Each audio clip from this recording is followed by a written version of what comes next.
నవ్వులు తినేయాలా? ఏమైంది మచ్చా ఇంత కోపంగా ఉండవా? అన్నిటి కారణం మా అన్నే. ఏమైందే? మా ఊదిన మాటినేసి ఎక్కువ ఆస్తి కావాలంటున్నాడు. ఏం మా నాయనకు ఒకటి పుట్టిందా? నేను పుట్లా. నువ్వు తప్పు చేయను మచ్చా. మీ అన్నకంటే ముందు నువ్వే పుట్టేస్తుండాలా. అది నా చేతిలో ఎక్కడ ఉంటుందిరా? ఎందుకు ఉండదు మచ్చా? మన నీ చేతుల ఆరో ఒకరితో గొడవ వేసుకున్నావు. వాడు కుక్కను కొట్టిన నేను ఊళ్ళో వాళ్ళంతా చూస్తా ఉన్నారు. అప్పుడు నీ కోసం వచ్చి నీకు అడ్డుగా నిలబడింది ఎవరు? మీ అన్న. రక్త సంబంధం చాలా గొప్పది మచ్చా. ఆస్తి కోసం దాన్ని పోగొట్టుకోవద్దు. మీ మధ్య ఎన్ని గొడవలైనా ఉన్నాయి. ఇప్పుడు కూడా నీ మీద ఎవడైనా చేయేస్తే ముందొచ్చి నిలబడేది మీ అన్నే. రే తమ్ముడు, ఆస్తి నాకేం ఎక్కువ వద్దు, ఇంటికి పోదాంరా. వస్తే వదిన తిడతాది. ఇంకెక్కడ వదినా?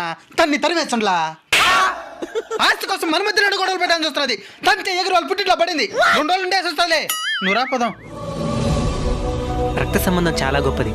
ఆస్తి కోసం దాన్ని పోగొట్టుకోవద్దండి. ఎన్ని సమస్యలు వచ్చినా అన్నదమ్ములు ఎప్పుడు కలిసే ఉంటారని ఆశిస్తున్నాం.